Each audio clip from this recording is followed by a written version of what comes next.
우리 한 절이어서 찾지 마시고 우리 앞에 보고 하셔도 될 것 같습니다. 우리 오늘은 두 번 읽어보겠습니다. 자, 시작. 간음하지 말라, 간음하지 말라. 네, 오늘 좀 무거운 주제죠. 영국의 한 이제 그 과학자들이, 뇌과학자들이 이제 실험을 하나 하려고 했습니다. 실험 내용은 뭐냐면 음란물을 본 뇌와 음란물을 보지 않은 뇌의 차이점. 그러니까 음란물을 안 본 뇌가 처음 음란물을 볼 때랑 음란물을 본 뇌가 다시 음란물을 볼 때 어떤 차이가 있는가, 이제 이거를 비교하고 싶어 했습니다. 연구 결과가 어떻게 됐을까요? 네, 차마 대답 못 하시겠죠? 정답은 연구가 시작되지도 못했습니다. 왜냐하면 안 본 뇌를 구하지 못했습니다. 네, 음란물 안 본 사람을 못 찾아서 연구 자체가 성립되지 않았다고 합니다. 이 간음하지 말라라는 계명이 그만큼 지키기가 쉽지 않은 계명이죠. 유대인이 이런 유대인들한테 내려오는 그 전승 유머가 있는데요. 이 모세 선생님이 이제 율법을 받으러 올라갔습니다. 이제 그리고선 내려왔습니다. 그리고서는 백성들을 모아놓고 이야기했습니다. 좋은 소식 하나와 나쁜 소식 하나가 있습니다. 그랬더니 유대인들이 좋은 소식 먼저 듣겠습니다. 그랬습니다. 그때 우리 모세 선생님이 수백 가지 계명이 있을 텐데 10가지로 줄여왔습니다. 그랬더니 유대인들이 막 박수를 치면서 환호했답니다. 그리고 나서 나쁜 소식이 뭡니까? 그랬더니 간음하지 말라를 못 뺐습니다. 이제 이렇게 얘기했다고 합니다. 유대인들 사이의 전승 유머입니다. 그러니까 유대인들도 이 간음하지 말라를 참 지키기 어려워했다라는 것을 알 수가 있죠. 우리가 이제 계명들 쭉 살펴보면서 유대인들이 어떻게 계명 지켰는지 살펴봤지만 그 사람들은 정말 집요하게 말씀을 지키는 사람들이었습니다. 우리가 안식일 계명 들었지만 이 전등에 불도 켜지 않고 엘리베이터의 단추 하나도 안식일을 지키기 위해서 누르지 않는 사람들이었는데도 불구하고 7계명은 지키기가 너무 힘들다, 이제 이렇게들 생각을 했다고 합니다. 우리가 보통 이 7계명을 어느 정도 수준이면 지킬 수 있을까? 이 공부를 좀 많이 하면, 그리고 좀 사회적으로 덕망을 쌓으면 좀 지킬 수 있는 것 아닌가, 이렇게 생각하기도 합니다. 근데 2008년도에 수원에 있는 김모 씨가 범죄를 하나 저질렀습니다. 어떤 범죄였냐면 무작위로 공무원들한테 전화를 했습니다. 그래서 당신의 여자관계를 알고 있다, 사진이 있다, 나한테 1,000만 원을 보내라, 이제 이렇게 무작위로 공무원들한테 전화를 했습니다. 그래서 14명에게 8,000만 원을 뜯은 사례가 있습니다. 그러니까 아무 증거도 없이 나는 너의 여자관계를 알고 있다, 돈을 보내라 라는 그 말에도 벌써 찔려서 보낼 만큼, 그러니까 공무원이고 여러 사람의 시선을 받는, 그리고 나름 존경받는 직책에 있다 하더라도 이 7계명의 자유로운 사람이 없다라는 것을 보여줍니다. 제 사진을 아예 빼주시면 제일 좋겠습니다. 그러면 이건 남자들만 보통 7계명 위반하는 것 아닌가, 이렇게 생각하기가 쉬운데요. 2005년도 한국성과학연구원, 거기서 성인 여사 1,000명에게 설문을 했습니다. 남자가 아닌 남성과 성관계를 맺었습니까? 그랬더니 7.9%가 그렇습니다 라고 대답을 했답니다.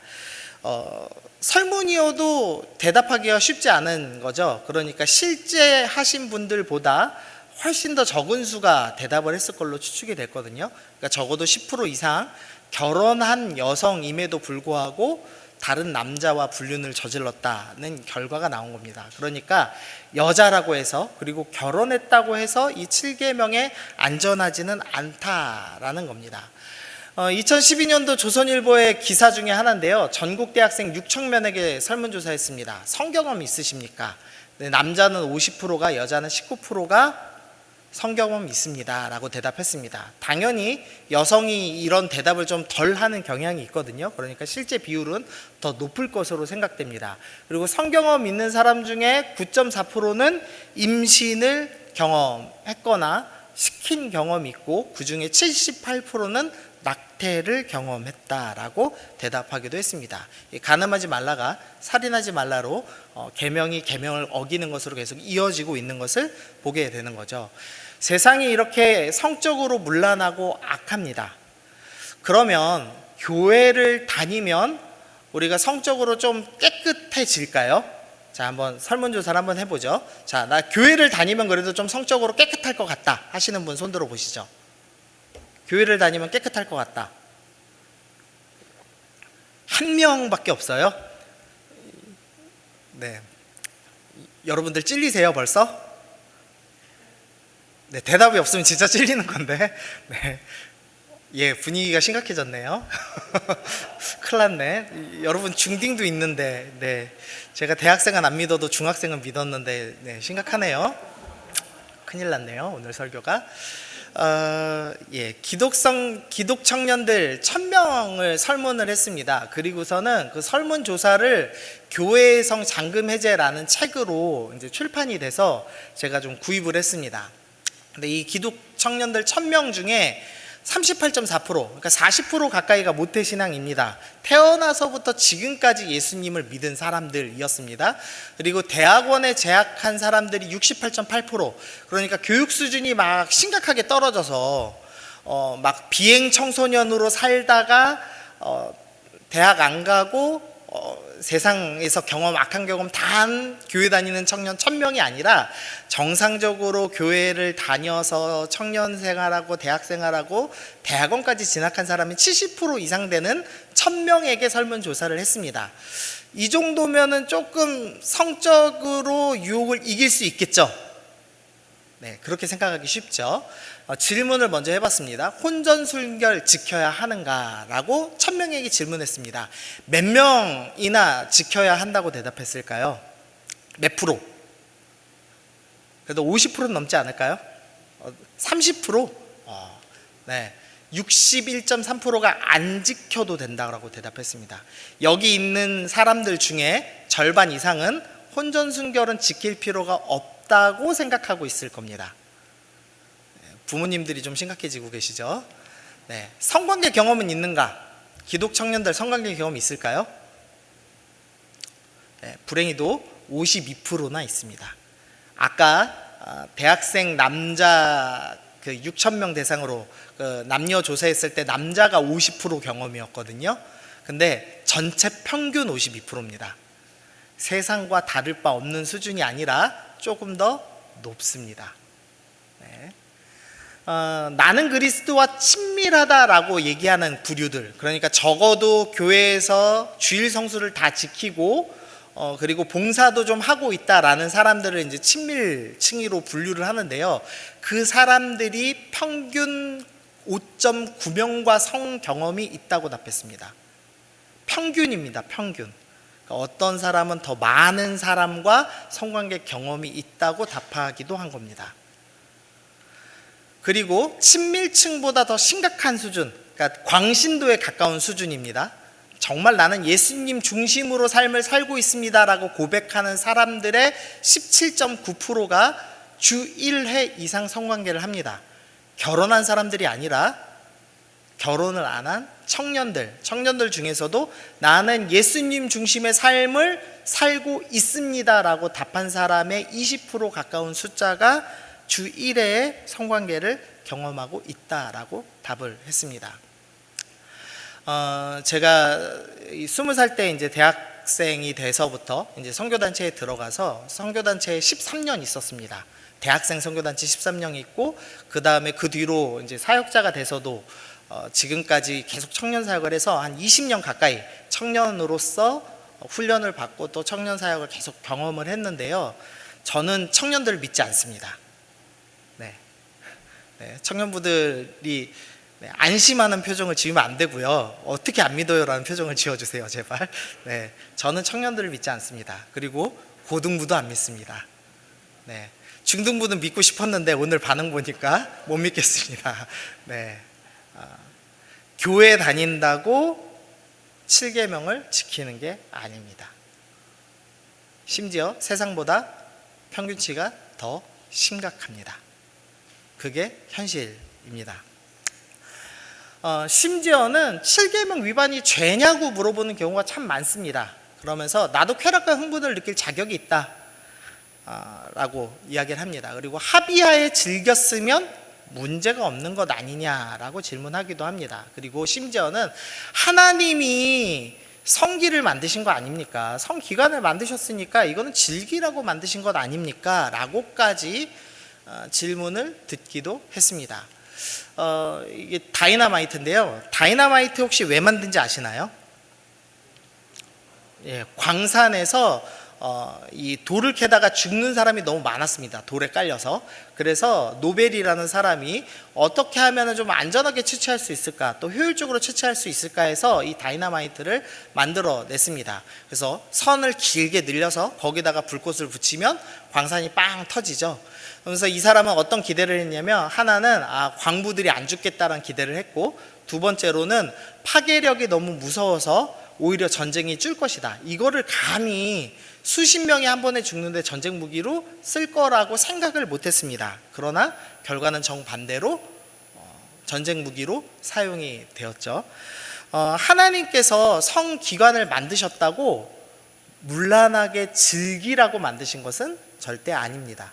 하나님께서 성기관을 만드시고서는 너희는 내가 허락하는 한 남자와 한 여자, 두 부부 사이에서 마음껏 즐기고 기뻐하며 둘 사이의 그 깊은 관계가 얼마나 기쁜지를 경험하라고 주신 것입니다.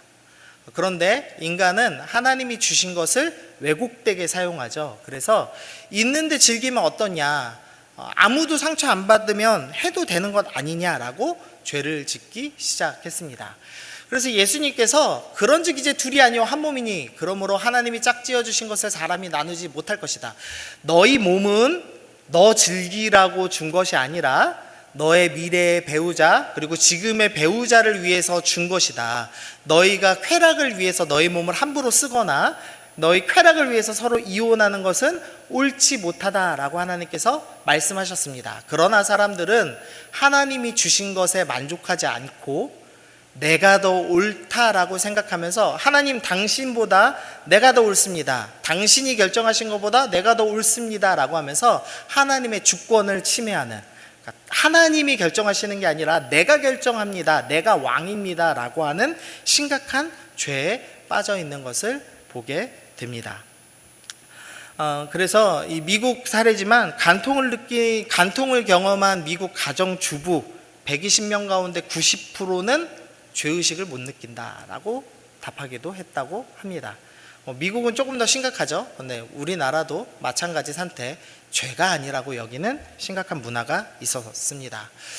그럼 성경은 어떻게 말하는가? 구약에서 먼저 보니까요, 조금 이해하기 쉽지 않습니다. 출애굽기 22장 16절, 사람이 약혼하지 아니한 처녀를 꿰어 동침하였으면 납폐금, 지참금을 주고 아내를 삼아라 라고 얘기합니다.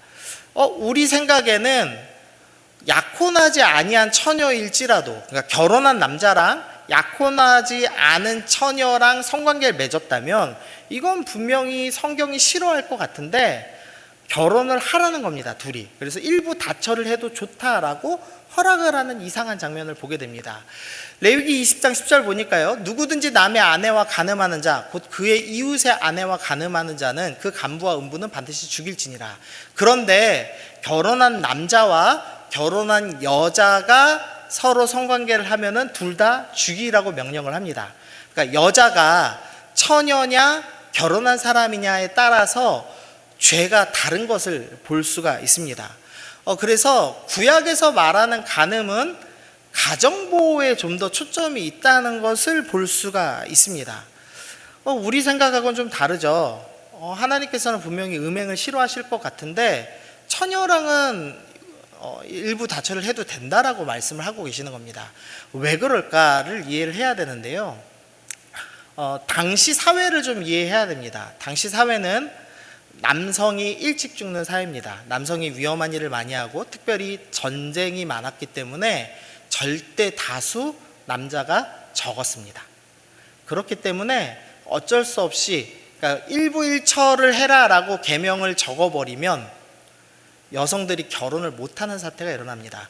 6.25 때 저희 외가가 이제 섬이거든요, 전라도 섬. 근데 거기 이제 저희 외가 윗집에 작은 할아버지가 살고 계셨는데 그분이 부인이 4명입니다. 그래서 동네 밑에 살아계신 첫 번째 부인이 있고 같이 살고 있는 세 번째 부인이 있으셨어요. 그러니까 한 동네에 부인이 3명, 4명 되는 거죠. 제가 그전엔 그걸 이해를 못했거든요. 근데 나중에 어른들한테 들으니까 6.25 때 남자들이 다 죽어서 그 마을에 젊은 남자가 몇 명 없었답니다. 그래서 어른들이 암묵적으로 묵인했다는 이야기를 듣기도 했습니다. 그러니까 하나님께서 인간의 악함 때문에 사회적 구조로 임시로 허용해 주신 계명으로 좀 이해해야 될 것 같습니다. 다시 좀 말씀 주시면은요. 그래서 출애굽기 22장 16절을 일반적인 계명으로 이해하면은 곤란합니다. 근데 문제는 유대인들은 이거를 악용하기 시작했습니다. 자, 봐라. 7계명이 처녀랑 일부 다처하는 건 문제 없다고 얘기하지 않냐. 그러니까 결혼 전에 성관계는 문제가 없다고 생각을 해서 안식일에 버튼도 안 누르는 이 유대인들이 결혼 전에는 마음껏 성관계를 즐깁니다. 그리고 남자는 괜찮은데 아내는 조심해야 된다라고 주장을 했습니다. 그래서 사도 바울 선생님이 답답해서 고린도전서에서 이렇게 말씀하시죠. 남편은 그 아내에 대한 의무를 다하고 아내도 그 남편에게 그렇게 할지라. 아내는 자기 몸을 주장하지 못하고 네 맘대로 쾌락 즐길 수 없고, 남편이 하게 하며 남편도 그와 같이 자기 몸을 쾌락에다가 내주지 못하고 아내에게 주어야 한다라고 사도 바울 선생님이 가르치셨습니다. 그러니까 유대인들은 악용을 한 거죠. 그럼 성경이 진짜 말하고 싶은 것은 무엇이었냐? 마태복음 5장 말씀입니다.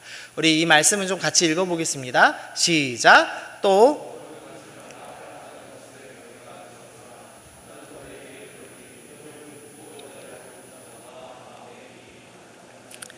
예수님께서 정확히 설명해 주신 겁니다. 하나님께서 구약에서 그때 당시에 독특한 사회 때문에 어쩔 수 없이 일부 다처를 허용하셨지만 하나님의 분명한 의미는 뭐냐면 마음속에 음욕을 품는 것만으로도 7계명을 위반했다라고 명확하게 말씀을 하셨습니다. 하나님께서는 음욕을 싫어하십니다. 일부 다처제도 싫어하십니다. 대표적으로 어떻게 알 수 있냐면 아브라함을 통해서 알 수 있죠. 아브라함과 사라가 둘이 부부였습니다. 근데 가나안 땅에 가죠. 근데 10년이 지나서 아브라함이 나이가 85세가 되고 아내가 나이가 70세가 넘어도 아이가 생기지 않았습니다. 그래서 당시 사회법에는 아무 문제 없는 처불, 종을 첩으로 맞이했습니다. 그러니까 당시 법상으로는 종이 자식을 낳으면 그 자기의 본처의 자식으로 등록이 됐습니다.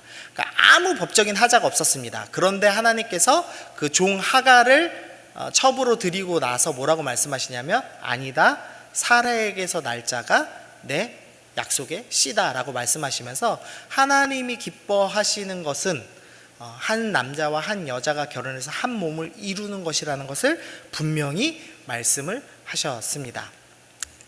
욥기 말씀도 좀 보면은요, 제가 개역개정 어려워서 새번역 갖고 왔습니다. 젊은 여인을 음탕한 눈으로 바라보지 않겠다고 나 스스로 엄격하게 다짐하였다.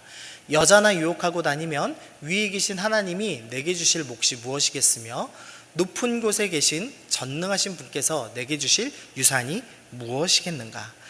욥은 아브라함과 동시되거나 그보다 앞에 사람으로 추정을 합니다. 근데 이 욥이라는 의인이 뭐라고 이야기하냐면 나는 젊은 여인을 음란한 눈으로, 음탕한 눈으로 보지 않겠습니다. 그것은 하나님이 싫어하시는 일입니다 라고 말하는 겁니다. 그러니까 이미 구약에서도 이런 개념은 다 있었습니다. 근데 하나님께서 이 악한 세대를 불쌍히 여기셔서 임시적으로 허용하신 율법이 있습니다. 그러나 하나님의 본래 의도는 음욕을 품는 것 자체도 죄라고 분명히 말씀을 하셨습니다. 그러면 성경에서는 그 음욕을 품은 결과, 간음의 결과를 뭐라고 하는지 좀 살펴보겠습니다. 먼저는 영혼이 망가집니다. 여인과 간음하는 자는 무지한 자라. 이것을 행하는 자는 자기 영혼을 망하게 하며 상함과 능욕을 받고 부끄러움을 씻을 수 없게 되나니 라고 합니다. 마음으로도 음욕을 품으면 여러분의 영혼이 망가지기 시작합니다. 성경에서는 보통 남자와 여자 둘이 한 몸을 이룬다고 얘기합니다. 그런데 내가 나에게 허락된 사람과 한 몸을 이루지 않고 음욕을 품거나 실제로 음행을 하면 영혼이 뜯기는 것과 같은 거죠. 한 몸이 찢어지는 것과 같은 현상이죠. 영혼의 깊은 상처를 입습니다. 처음에 연애하면 신나서 즐기는데, 그러면서 청년들, 특별히 대학교 1, 2학년 때 상담을 하면은 우리는 결혼할 거예요 라는 얘기 참 많이 듣습니다. 제가 그 커플 중에서 단 한 명도 결혼한 사람을 못 봤습니다. 제가 대학생 수천 명을 봤는데 CC 커플 중에서 결혼한 사람 딱 한 명 봤습니다. 네, 수천 명 봤습니다. 여러분이 CC에서 결혼할 확률은 3%도 안 됩니다. 여러분이 처음 만나서 결혼 못 합니다. 그리고 어떻게 되냐면 곧 헤어지죠. 헤어지고 나서 영혼이 뜯기는 것과 같은 깊은 상처, 영혼이 망가지는 상처를 경험하게 됩니다. 두 번째로, 가늠한 여인들아 세상과 벗된 것이 하나님과 원수됨을 알지 못하느냐. 그런즉 누구든 세상과 벗이 되고자 하는 자는 스스로 하나님과 원수되는 것이라. 하나님과 원수가 됩니다. 하나님과 멀어지게 된다라고 이야기를 합니다. 세 번째로, 여기 밑에 구절만 보시죠. 하나님 나라를 유업으로 받지 못한다. 보통 유업은 자녀에게 주는 겁니다. 자녀에게 유산을 물려주죠. 근데 유업을 받지 못한다라는 설명은 뭐냐면 너는 내 자식이 아니다라고 설명하는 겁니다. 하나님의 자녀가 어떻게 음행을 할 수 있느냐, 음행을 하는 것은 내 자식이 아니다라고까지 하실 만큼 하나님께서는 이 간음하는 것을 미워하십니다. 그리고 간음하면 하나님과의 관계가 멀어지고 영혼이 상처받습니다. 그리고 심지어는 히브리서 13장에서 음행하는 자들과 간음하는 자들은 하나님이 심판하시겠다라고 무섭게 경고를 하고 계십니다. 우리가 간음하는 것, 세상이 온통 음란해서 걸그룹들이 헐벗고 나오는 건 너무 당연하고 광고들에서 성적인 메시지 넣는 건 너무 당연해서 이제는 이 정도면 괜찮지라고 생각하면서 즐기고 있는 것들이 참 많습니다. 핸드폰 사진 앞에 아이돌 남자, 아이돌 여자 대부분 해놓으셨을 텐데요, 주님이 기뻐하지 않습니다. 그 사진 보면서 우리 BTS가 구원받았으면 좋겠어 기도하시지 않잖아요. 기도하세요? 그럼 아멘이고요. 근데 대부분 즐기실 겁니다. 주님은 그거 심하면 심판받는다. 너 나랑 멀어지고 있다라고 경고하십니다. 무서운 겁니다, 간음이. 그래서 한 목사님이 이렇게 설교를 하셨어요. 내 정욕의 불이 타오를 때마다 기억하라 내 영혼이여, 지옥의 불도 타오르고 있음을. 무서운 말이죠. 너의 정욕의 불이 타오르는 만큼 지옥의 불도 지금 뜨겁게 타오르고 있다. 그러니까 정신 차려라 라고 무섭게 말씀을 하셨습니다. 하나 제가 더 추가해 놨는데요, 가정이 파괴됩니다. 아까 구약의 계명의 핵심은 가정보호라고 했죠. 가정이 파괴됩니다. 한 상담학 교수가 이런 얘기를 했습니다. 15년간 이용 상담을 받으러 온 모든 사람이 혼인 전에 성관계했다는 것을 확인했습니다 라는 글을 제가 읽었습니다. 보통 이 가정이 연합이 잘 될 때 가정 연합의 4가지 기둥이라고 어떤 이제 가정 상담학자가 남겨놓은 걸 글을 봤는데요, 사랑, 신뢰, 존중, 이해라는 4가지가 잘 이루어져야 가정이 든든하게 선다, 이제 이렇게 설명했더라고요. 사랑, 신뢰, 존중, 이해. 근데 이 중에서 가장 무너지기 쉬운 것은 신뢰입니다. 여러분이 결혼 전에 성관계를 한 이후 반드시 상대방이 알게 됩니다. 모르기가 쉽지 않습니다. 그래서 신뢰가 깨지죠. 그리고 상대방이 모를지라도 나는 어떤 생각하냐면 저놈도 나처럼 하지 않았을까? 이런 생각을 하게 되죠. 그래서 서로 신뢰가 무너진 상태에서 결혼 생활이 출발하기 때문에 결혼이 깨질 가능성이 매우 높다고 상담하시는 분들이 경고를 하는 겁니다. 그래서 이 죄가 얼마나 무서운 결과를 낳는지에 대해서 고민을 좀 해봐야 할 것 같습니다. 이제 이렇게 하고 설교를 끝내면 정죄만 하고 끝나겠죠. 이제 그러면 어떻게 실제로 싸워야 되는지 한번 살펴보시죠. 히브리서 12장 4절, 너희가 죄와 싸우되 아직 피 흘리기까지는 대항하지 아니하였다라는 구절이 있는데요, 성경은 죄에 대해서 어떻게 얘기하는가? 싸워라 라고 얘기를 합니다. 그런데 디모데후서 2장 20절 보니까 여기 말씀 읽어보시죠. 시작. 또한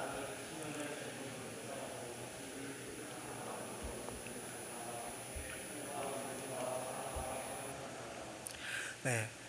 죄는 싸워야 된다고 가르치는 성경이 정욕, 음욕에 대해서만은 어떻게 하라고 얘기합니까?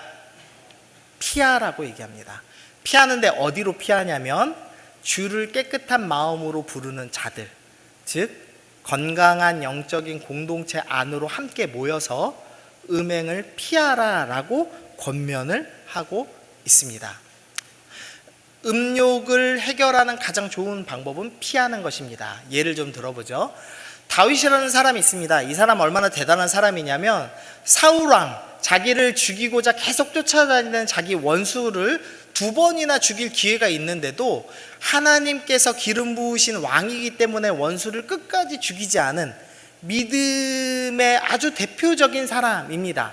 그 믿음의 용사가 저녁 때 침상에서 일어나서 왕궁 옥상을 산책하고 있었습니다. 근데 그곳에서 뭘 봤냐면 한 여인이 목욕하는 것을 보았습니다. 심히 아름다웠습니다. 다윗은 믿음의 용사고 다윗에게는 수많은 부인이 이미 있었습니다. 다 다른 나라 공주님, 그리고 족장들의 딸, 괜찮고 이쁜 사람들이었습니다. 그러나 보았습니다. 그리고 피하지를 않고 전령을 보내서 그 여자를 자기에게 데려오게 했습니다. 그 여자가 궁금했습니다. 도대체 누구길래 이렇게 이쁘지? 하고 데려왔습니다. 그리고선 자기 부하의 아내인 것을 알았습니다. 근데 그럼에도 불구하고 결국은 동침, 성관계를 했습니다. 믿음의 용사 다윗도 피하지 않으면 음욕을 이기지 못합니다. 그래서 반드시 피해야 한다라고 합니다. 요셉은 어떻게 했냐면 여인이 보디발의 아내 주인이 요셉에게 청했습니다. 성관계하자라고 요청을 했습니다. 근데 요셉이 듣지도 아니하며 동침하지도 아니할 뿐더러 읽어봅시다. 시작. 함께 있지도 아니하니라. 음욕을 이기는 가장 좋은 방법은 함께 있지도 않는 것입니다. 그래서 제가 20대 때 들었던 설교 중에 아직도 기억나는 것 중에 하나가 한 목사님이 이 말씀을 듣고 내가 이걸 실천해야 되겠다고 결정했습니다. 그래서 그분이 어떻게 하셨냐면 지하철에 탔다가 자기가 볼 때 이쁜 여성이 타면 즉시 칸을 옮기거나 내리는 훈련을 하시기 시작했어요. 그래서 도착할 시간보다 1시간 일찍 출발하셨대요. 그렇게 음행과 싸우기 시작했습니다. 저도 좀 해봤거든요. 쉽지 않습니다. 일단 시간도 많이 걸리고요. 돈도 많이 깨지더라고요. 쉽지는 않습니다. 근데 그 정도의 노력이 필요하다는 거죠. 음행을 이기는 유일한 방법은 피하는 겁니다. 다음 화면 좀 주시면은요. 제가 좀 제시하는 방법이에요. 죄도 시간과 공간 안에서 짓습니다. 여러분, 시간이 없으면 죄를 지을 수가 없습니다. 부인하고 24시간 함께하면 음행을 저지를 수 없습니다. 그래서 시간과 공간을 제어하시는 게 가장 죄를 이기기 효과적인 방법입니다. 만약에 내가 음행을 자주 짓는 공간이 있다면 공간에서 발걸음을 돌리셔야 합니다. 그 친구 집에 가면 그 친구 집에는 꼭 야한 걸 보고 친구들이 히히낙낙 거린다. 그러면은 거기에 발걸음 끊으셔야 합니다. 그리고 내가 특정 시간만 되면 우울해지고 울적해져서 죄를 짓는다. 어떻게 해야 됩니까? 그 시간에 혼자 있으면 안 됩니다. 사람들하고 같이 있으면서 이겨내야 합니다. 예수님께서 여기 말씀에 안 나눴지만 마태복음 5장 29절에서 간음에 대해서 설명하시면서 만일 내 오른쪽 눈이 너를 실족하게 하거든 빼어 버리라 라고 말씀하셨습니다. 실제로 빼란 말씀이 아니죠. 마치 네가 눈을 빼버리듯이 눈을 감아버리라는 겁니다. 음행에 대해서, 악한 것에 대해서, 유혹이 오는 것에 대해서 눈을 감아버리고 너는 하나님께로 눈을 돌려라 라고 말씀하시는 겁니다. 우리가 죄가 들어올 때마다, 특별히 음행의 유혹이 들어올 때마다 눈을 감으시고 그 현장을 떠나셔서 거룩한 사람들과 함께 모이기를 기뻐하고, 그리고 특별히 하나님께로 눈을 돌리는 지속적인 연습이 필요합니다. 그럼 이제 이런 질문을 해요. 근데 문제는 길거리 지나가다가도 너무 유혹이 많습니다. 길거리 지나가면 이쁜 여자들 너무 많고요. 잘생긴 남자도 너무 많습니다. 어떻게 해야 됩니까? 마틴 루터 선생님이 이런 얘기를 했습니다. 까마귀가 머리 위로 나르는 것은 피할 수가 없다. 순간 지나가는 여자를 보고 음욕이 드는, 남자를 보고 음욕이 드는 것은 피할 수 없다. 순간 드는 생각은 네가 제어할 수 없다. 그러나 머리에 집을 짓지는 않게 할 수 있다. 머리에 집을 짓고 까마귀가 와서 똥 싸게 내버려 두지는 않아야 되지 않냐라고 이야기를 했습니다. 순간 생각 지나갈 수 있습니다. 그럼 어떻게 해야 되죠? 눈을 감고 발걸음을 돌리고 사람들과 함께 섞이기 시작해야 됩니다. 싸우기 시작해야 합니다. 음욕을 맞서는 두 번째 방법은 다시 시작하는 겁니다. 요한복음 8장에서 가늠하다가 현장에서 잡혀온 여인이 있었습니다. 바리새인들이 예수님을 공격하기 위해서, 정치적으로 공격하기 위해서 현장에서 가늠하다 잡혀온 여인을 데리고 왔습니다. 그리고선 모세의 율법에는 이런 여자들을 돌로 쳐 죽이라고 했습니다. 선생님 어떻게 해야 됩니까? 라고 질문을 하죠. 그러니까 돌을 쳐서 모세 율법을 지키면 로마법에 사형하지 말라는, 살인하지 말라는 것을 어기는 것이 되기 때문에 로마법을 어기던 하나님 말씀을 어기던 둘 중에 하나를 어기게 만들려는 의도였습니다. 그런데 예수님께서 마지막 절 보시면 너희 중에 죄 없는 자는 먼저 돌로 치라 라고 말씀하시죠. 그래서 아무도 돌로 치지 못한 채 돌아갔습니다. 그리고 나서 예수께서 일어나사 여자 외에 아무도 없는 것을 보시고 이르시되 여자여 너를 고발하던 그들이 어디 있느냐? 너를 정죄한 자가 없느냐? 대답하되 주여 없나이다. 예수께서 이르시되, 여기 읽어보겠습니다. 시작. 나도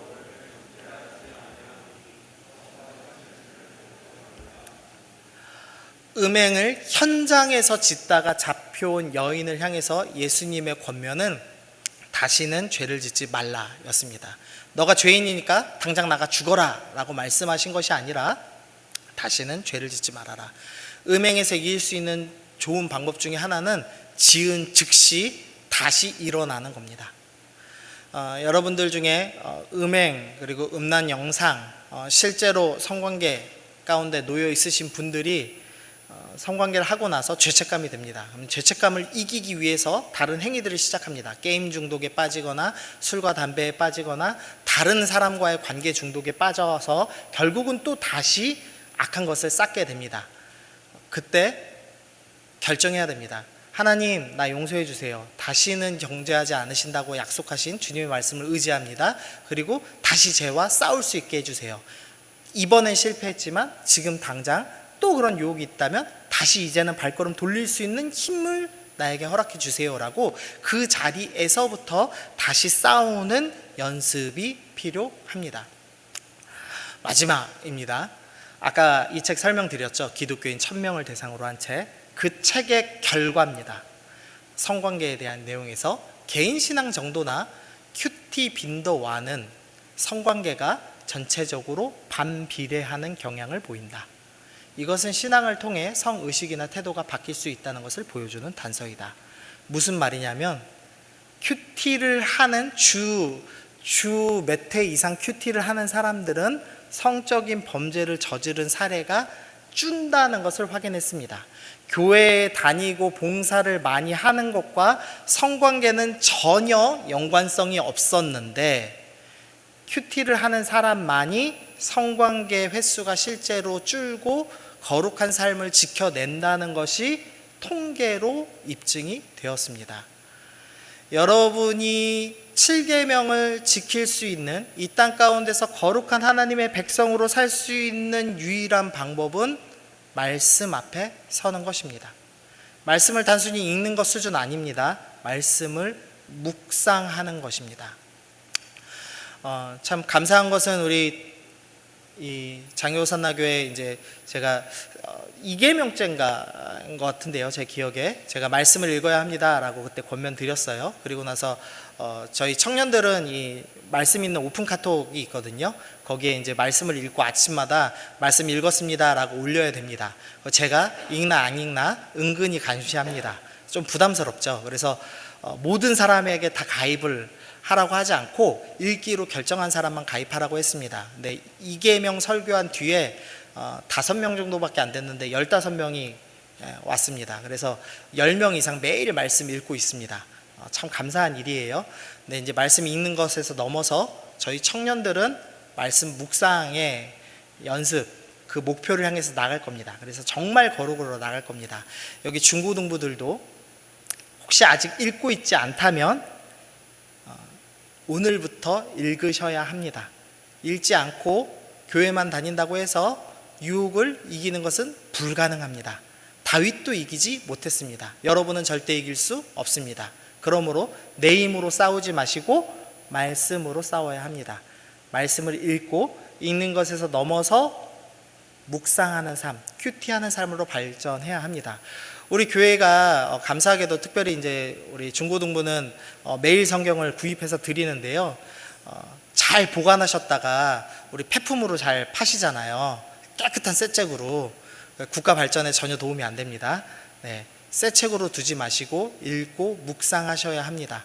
책이 깨끗하면 깨끗할수록 여러분이 음란에 빠질 가능성이, 그래서 여러분의 영혼이 찢기는 상처를 입히고 여러분이 미래에 이룰 가정이 파괴될 가능성이 점점 책이 깨끗하면 깨끗할수록 높아지고 있습니다. 말씀을 읽어야만 합니다. 묵상해야만 합니다. 정리해 보겠습니다. 간음은 부부관계 이해의 성관계를 의미합니다. 그리고 예수님께서는 음욕 품는 것도 분명히 음행이다, 간음이다 라고 정리하셨습니다. 그러면서 영혼이 망가집니다, 하나님과 멀어집니다, 심판을 당합니다, 가정이 파괴됩니다 라고 말씀하셨습니다. 경고하셨습니다. 그러면서 피해라, 네 눈을 뽑아내라 라고 말씀하셨습니다. 그리고 실패했다면 다시 시작해라, 나는 너를 정죄하지 않는다, 그러나 다시 죄짓지 않기 위해서 일어나야 한다 라고 말씀하셨습니다. 그러면서 말씀을 읽어야 된다라고 우리가 적용을 했습니다. 결단하셨으면 좋겠습니다. 혹시 지금 이 죄 가운데 놓여 있다면 오늘 끊는 것에서 멈추면 안 되고 말씀 읽기로 결단하시면서 다시 싸우시는 여러분 되시기를 바랍니다. 우리 찬양하고 좀 기도하면 좋겠는데요. 오늘 우물가의 여인처럼이라는 찬양을 준비를 했습니다.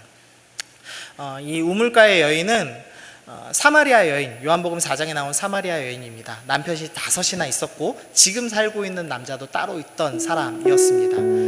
음행에 완전히 노출된, 삶이 망가져버린 여인이었죠. 근데 그 여인을 향해서 예수님이 찾아오셨습니다.